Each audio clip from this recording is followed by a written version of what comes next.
Hi guys, നമ്മൾ ഇന്ന് വന്നിട്ടുള്ളത് ബിഗ് ടിവിയുടെ ന്യൂസുമായിട്ടാണ്. നമുക്കറിയാം സുജാ പാർവതി ഇപ്പം ബിഗ് ടിവിയുടെ ചീഫ് എഡിറ്ററാണ് സുജാ പാർവതി. സുജാ പാർവതി വാർത്തകൾക്ക് വേണ്ടിയിട്ട് വളരെയധികം കഷ്ടപ്പെടുന്നതായിട്ടാണ് അറിയപ്പെടുന്നത്.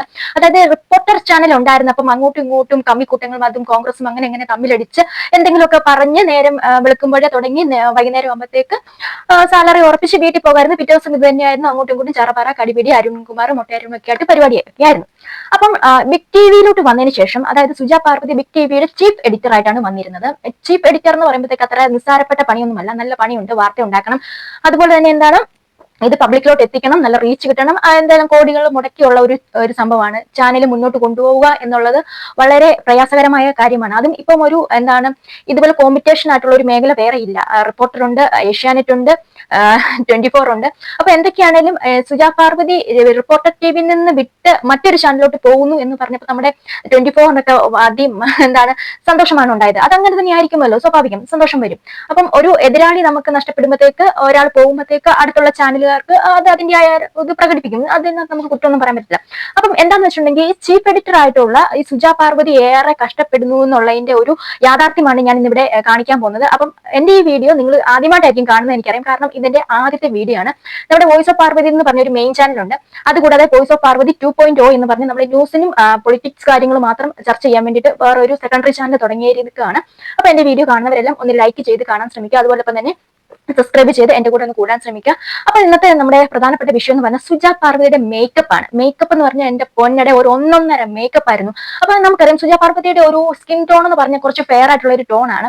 അപ്പൊ കഴിഞ്ഞ ദിവസം സുജാ പാർവതി ബിഗ് ടിവിയെ റെപ്രസെന്റ് ചെയ്തുകൊണ്ട് വാർത്തകൾ വായിച്ചുകൊണ്ട്, അതായത് ജനവികാരങ്ങൾ അറിയാൻ, ജനത്തിന്റെ ക്ഷേമം അന്വേഷിച്ചുകൊണ്ട് ഇങ്ങനെ നടന്ന വഴിക്ക് അതിനകത്ത് കുറെ ട്രോളുകളും കമന്റും വായിക്കുന്നതായിട്ടാണ് നമുക്ക് കണ്ടത്. എലി ചപ്പി ഇതുപോലെയാണല്ലോ മുഖം, എന്ത് പറ്റി? അപ്പൊ സുജ അതിനകത്ത് പറഞ്ഞൊരു മറുപടിയുണ്ട്, നമുക്ക് അതിനകത്ത് കണ്ടിട്ട് വരാം. അപ്പോൾ പ്രിയപ്പെട്ട പ്രേക്ഷകരെ, നിങ്ങളുടെ കമന്റുകളൊക്കെ നമ്മൾ കാണുന്നുണ്ട്, അതൊക്കെ നമ്മൾ പരിഹരിക്കും. എന്റെ മേക്കപ്പിന്റെ കാര്യം നമ്മൾ പരിഹരിക്കും. അപ്പോൾ മേക്കപ്പ് ചെയ്യാനായിട്ട് കൊണ്ടുവന്ന ആൾക്ക് അങ്ങോട്ട് എന്റെ സ്കിൻ ടോൺ ഒന്നും പിടിയിട്ടില്ലാന്ന് തോന്നുന്നു, അതുകൊണ്ട് പറ്റിപ്പോയതാണ്. അപ്പോൾ ശരിക്കും നല്ല മേക്കപ്പ് ഒക്കെ അടുത്ത ദിവസം ഉറപ്പായിട്ട് വരാം. അപ്പോൾ അതിൽ ചൂണ്ടിക്കാട്ടുന്ന കാര്യങ്ങളൊക്കെ നമ്മൾ വിമർശനങ്ങളൊക്കെ ഉൾക്കൊണ്ട് തന്നെയാണ് പോകുന്നത്. മേക്കപ്പ് ഇട്ടാലും ഇല്ലെങ്കിലും ഞാൻ തന്നെയല്ലേ, നിങ്ങൾ തന്നെയല്ലേ. അപ്പോൾ നമുക്ക് ഇങ്ങനെ തന്നെ തുടരാം. നാളെ നമ്മളതൊക്കെ പരിഹരിച്ചിട്ട് വരികയും ചെയ്യാം. അപ്പോൾ എന്നെ കളിയാക്കി നോക്കി, എന്റെ എലി വെള്ളത്തിൽ വീണ പോലെ ആയി എന്നൊക്കെ പറഞ്ഞു എന്നെ എലി എന്ന് വരെ വിളിച്ചു. അതൊന്നും കാര്യം. അപ്പൊ എന്താണെങ്കിലും ഇവിടെ വളരെ രസകരമായിട്ട് സുജ അത് കൈകാര്യം ചെയ്യുന്ന രീതി എങ്ങനെയാ വെച്ചാൽ, എന്റെ സ്കിൻ ടോൺ എന്താണെന്ന് എന്റെ മേക്കപ്പ് ആർട്ടിസ്റ്റിന് മനസ്സിലായില്ല, നാളെ നമുക്കത് പരിഹരിക്കാം എന്നാണ് ഇവിടെ സുജ പറഞ്ഞു വെക്കുന്ന ഒരു കാര്യം. നമുക്കറിയാം, നമ്മളൊരു ന്യൂസ് അവതരിപ്പിക്കുമ്പോൾ നമ്മൾ ഒരിക്കലും നമ്മുടെ ഡ്രസ്സിങ്ങോ കാര്യങ്ങളോ ഒന്നും നമ്മൾ ശ്രദ്ധിക്കാറില്ല. നമ്മുടെ ന്യൂസ് അവതരിപ്പിക്കുമ്പോൾ ആ ന്യൂസ് എത്രത്തോളം കേൾക്കുന്ന നിങ്ങൾക്ക് എങ്ങനെ ഇത് ഇമ്പാക്ട് ആകുന്നു, എങ്ങനെ നിങ്ങൾ അത് ഉൾക്കൊള്ളുന്നു, ആ ഒരു മികവിലാണ് നമ്മുടെ കോൺഫിഡൻസ് ഫുൾ ഇരിക്കുന്നത്. എനിക്കത് ഫലിപ്പിക്കാൻ സാധിച്ചോ, ഞാനത് പറഞ്ഞ് നിങ്ങളോട്ട് അത് നിങ്ങൾക്ക് മനസ്സിലാക്കാൻ സാധിച്ചോ എന്നതിലാണ് എന്റെ കോൺഫിഡൻസ്. അല്ല അതൊരിക്കലും നമ്മുടെ സ്കിൻ ടോണോ കാര്യങ്ങളോ ഒന്നുമില്ല. നമ്മൾ വിഷയം മേക്കപ്പും കാര്യങ്ങളും വീണ്ടും ഇടുന്നത് എന്തിനാണ്, നമ്മൾ ആ ക്യാമറയുടെ ഫ്രണ്ടിൽ വരുമ്പോഴത്തേക്ക് ആ ഒരു ക്യാമറ ഇതുമായിട്ട് മിങ്കിൾ ചെയ്യാൻ വേണ്ടിയിട്ട് മാത്രമാണ്. ആ ബ്രൈറ്റേഴ്സ് എല്ലാം കൂടെ മിങ്കിൾ ചെയ്യാനാണ് ഇത് നമ്മൾ മേക്കപ്പ് ചെയ്യുന്നത്. പക്ഷേ എന്റെ ഒരു സംശയം എന്താണെന്ന് വെച്ചിട്ടുണ്ടെങ്കിൽ, കഴിഞ്ഞ കുറെ അധികം ദിവസങ്ങളായിട്ട് ബിഗ് ടിവിയുടെ ഭാഗത്തു നിന്ന് കുറെ പോസ്റ്റുകളും കാര്യങ്ങളും ഇങ്ങനെ വന്നുകൊണ്ടിരിക്കുകയാണ്. അധികം വ്യൂസ് ഇല്ല, ലൈക്ക് ഇല്ല, ഒന്നുമില്ല. പക്ഷെ അതേസമയം ഈ ഒരു സംഭവം, അതായത് സുജാ പാർവതി ഈ ഒരു തരത്തില് മേക്കപ്പ് ഇട്ടുകൊണ്ട്, ശരിക്കും സുജാ പാർവതി അത് മേക്കപ്പ് തന്നെ ഇട്ടതാണ്, മനഃപൂർവ്വം അറിഞ്ഞുകൊണ്ട് തന്നെ ഇട്ടതാണെന്നാണ് എനിക്ക് പേഴ്സണലി മനസ്സിലായത്. കാരണം അവരൊരു ഫെയർ ആയിട്ടുള്ള ഒരു വ്യക്തിയാണ്, നല്ലൊരു ഫെയർ ആണ് അവര്. അപ്പം ഇത് മേക്കപ്പ് ഇട്ട് കൊളവാക്കി മനഃപൂർവ്വം ഒരു ചർച്ചയ്ക്ക് വേണ്ടിയിട്ട് എടുത്തു വെച്ചതുപോലെയാണ് എനിക്ക് പേഴ്സണലി ഇതിൽ നിന്ന് മനസ്സിലായത്. എനിക്ക് തോന്നിയതും അങ്ങനെ തന്നെയാണ്. ശരിക്കും അത് അങ്ങനെ തന്നെയാണ്. അപ്പം സുജാ പാർവതി ഇങ്ങനെ ഒരു മേക്കപ്പ് ഇട്ട് ഏതാണ്ട് ഒരു ഡാർക്ക് മോഡലിൽ വന്നപ്പോഴത്തേക്ക് അവിടെ ചർച്ച വളരെയധികം കൂടിയിരുന്നു. ലൈക്കും ഷെയറും ഏതാണ്ട് 7000-ന് മുകളിൽ പോവുകയും, അതായത് ബിഗ് ടിവി എന്നൊരു സംഭവം ചർച്ചയാകുകയും ചെയ്തു. അതുകൊണ്ടാണല്ലോ ഇത്ര നാളും ബിഗ് ടിവി എന്ന സംഭവം തുടങ്ങിയിട്ട് നമ്മൾ പോലും ഇന്ന് ചർച്ചയാക്കേണ്ടി വന്നതിന്റെ പ്രധാന കാരണം ഈ ഒരു സംഭവമാണ്. ഇത് ഇവർ പ്രൊജക്ട് ചെയ്ത് കാണിച്ചു, മനഃപൂർവ്വം തന്നെ പ്രൊജക്ട് ചെയ്ത് കാണിച്ചു, മോസ്റ്റ് വാണ്ടലി.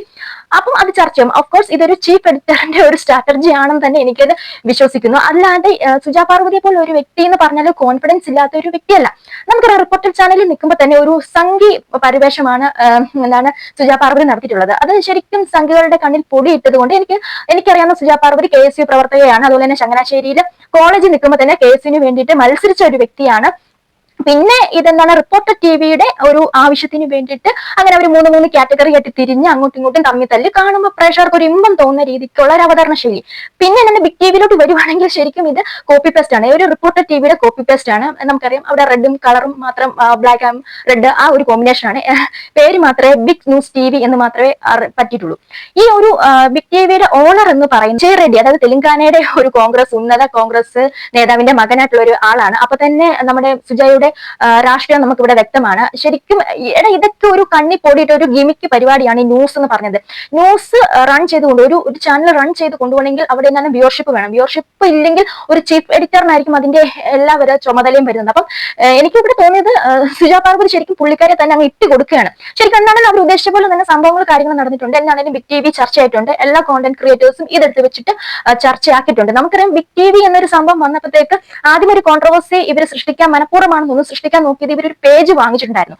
ആ പേജിൽ കുറേയധികം ഫോളോവേഴ്സും കാര്യങ്ങളും നമുക്കറിയാം ഒരു സീറോയിൽ നിന്നായിരിക്കും ഒരു ചാനൽ ഒരു പേജ് ഒക്കെ തുടങ്ങി വരിക. നമ്മളെല്ലാവരും അങ്ങനെയാണ്. ഇപ്പൊ ഞാൻ എന്റെ ഇന്നത്തെ ഫസ്റ്റ് ചാനലാണിത്. അപ്പൊ ഞാൻ ബിഗ് സീറോയിൽ നിന്ന് ഒരു സബ്സ്ക്രൈബേഴ്സ് പോലും ഇല്ല, സീറോയിൽ നിന്ന് തുടങ്ങുന്നതാണ്. പിന്നീടാണ് നമുക്കിങ്ങനെ ആൾക്കാരായി വരുന്നത്. പക്ഷെ ഇവർ ചാനൽ വാങ്ങിച്ച സമയത്ത് ഇതിലൊരു രസകരമായ കാര്യം എന്താണെന്ന് വെച്ചാൽ ഇതൊരു അശ്ലീല കാര്യങ്ങൾ ചർച്ച ചെയ്യുന്ന ഒരു പേജായിരുന്നു. ആ ഒരു പേജിലെ കണ്ടന്റ് പോലും ഫോട്ടോസ് പോലും ഡിലീറ്റ് ചെയ്യാതെയാണ് ഇവരത് വാങ്ങിച്ചതെന്നുള്ളതാണ് വാസ്തവം. അപ്പൊ അതിലെ ആൾക്കാരെ ഉൾപ്പെടെയാണ് ഇവർ വാങ്ങിച്ചത്. അപ്പൊ അങ്ങനെ ഒരു കോൺട്രവേഴ്സി വന്നപ്പോൾ അത് വേണ്ട രീതിയിൽ ചർച്ചയായിരുന്നില്ല. പക്ഷെ എന്നാണെങ്കിലും ഈ സുജയുടെ മേക്കപ്പ് അത് വേണ്ടുന്ന തരത്തിൽ അവർ ആഗ്രഹിച്ച രീതിയിൽ ചർച്ചയായിട്ടുണ്ട്. നമുക്കൊരു കാര്യം ഇവിടെ വെക്കാം. കഴിഞ്ഞ ദിവസം മാറ്റുകൾ പൊങ്കാലയിൽ വന്നിരുന്ന സുജാ പാർവതിയാണ്. നമുക്ക് ഈ സൈഡിൽ കാണാം. സൂര്യാഘാതം എനിക്ക് ഏറ്റിട്ടുണ്ട്. അപ്പൊ സൂര്യാഘാതം ഏറ്റു കഴിഞ്ഞാൽ നമ്മുടെ സ്കിന്നിന്റെ കാര്യമൊക്കെ വളരെ കഷ്ടമാകും. അതുകൊണ്ട് ഒന്നുകൂടി എക്കാറായിട്ടുള്ള ആരോഗ്യം ഇല്ലാത്തത് കൊണ്ട് ഞാൻ തോർത്തിട്ട് ബാക്കി കാര്യങ്ങൾ പറയാം. സുന്ദരിമാരെല്ലാവരും സൺസ്ക്രീൻ ഇടുക, തൊപ്പി ഇടുക, തോർത്ത് തലയിലിടുക. അതാണ് എല്ലാ സുന്ദരിമാരും നിൽക്കുന്നവരെല്ലാവരും സുന്ദരികളാണ്. മനസ്സിലായല്ലോ. നല്ല ഫെയർ ആയിട്ടുള്ള നല്ല സ്കിൻ ടോൺ ഉള്ള ആളാണ് സുജാ പാർവതി. ശരിക്കും ഇതവര് മേക്കപ്പ് ഇട്ട് മനഃപൂർവ്വം അവർക്ക് അത് വാണ്ടഡ് ആയിരുന്നു. അപ്പം അങ്ങനെ ഇത് ചെയ്ത ഒരു കോണ്ടന്റ് ആയിട്ടാണ് ഇത് എനിക്ക് തോന്നിയിട്ടുള്ളത്.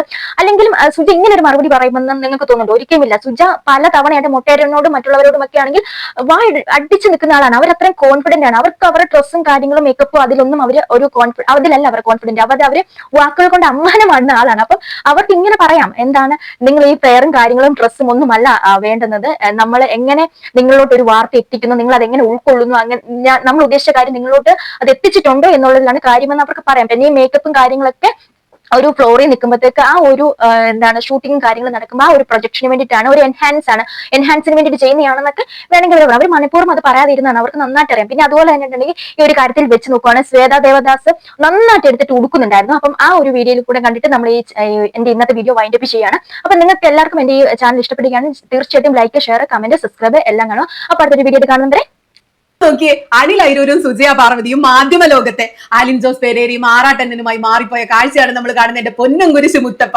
ഞാനിത് ഈ പൊങ്കാലയുടെ ഒരു ദൃശ്യം കണ്ടിട്ട് പറയല്ല, കഴിഞ്ഞ ഒരാഴ്ചയായിട്ട് എന്താണ് ഈ ബിഗ് ടിവിയിൽ നടക്കുന്നതെന്ന് അറിയാൻ വേണ്ടി ഞാൻ ഈ സാധനം വെച്ച് നോക്കുന്നുണ്ടായിരുന്നേ. ഇറാനിൽ അയത്തുള്ള വധിക്കപ്പെട്ട ദിവസമാണ് ഇവർ സംപ്രേഷണം ആരംഭിച്ചത്. പ്രധാനപ്പെട്ട ഒരു ഇന്റർനാഷണൽ ബ്രേക്കിംഗ് നടക്കുമ്പോൾ എന്തൊരു ശോകമായിരുന്നു ആ റിപ്പോർട്ടിംഗ് അറിയാമോ. ഒരുത്തിനും വിവരമില്ല, എങ്ങനെ ഒരു അന്താരാഷ്ട്ര വിഷയം റിപ്പോർട്ട് ചെയ്യണമെന്ന് അറിയുന്നില്ല. അതൊക്കെ പോട്ടെ, രാജമൗലിയുടെ TV സ്ക്രീൻ എന്ന് പറയുന്നത് പഴയ ദൂരദർശൻ പോലെ എടേ ആ ക്യാമറയിലെ ലെൻസിലെ എണ്ണെങ്കിലും ഒന്ന് തുടച്ചിട്ട് വാർത്ത വായിക്കുന്നു പറയാൻ തോന്നുന്ന അത്ര ഒരു ബ്ലർ ആയിട്ട് എന്തൊക്കെയോ ക്ലാരിറ്റി ഇല്ലാത്ത ദൃശ്യം. ഞാനിപ്പോ ഐഫോണിലെ വീഡിയോ എന്ത് ക്ലാരിറ്റി ഉണ്ട്, അതിന്റെ ക്വാളിറ്റി പോലും ഇല്ലാത്ത എന്താ വിഷയം. അവർക്ക് സൗണ്ടിന്റെ ക്വാളിറ്റി ഇല്ല, ഉപയോഗിക്കുന്ന ഫോണ്ട്, കളറ്, ഗ്രാഫിക്സ്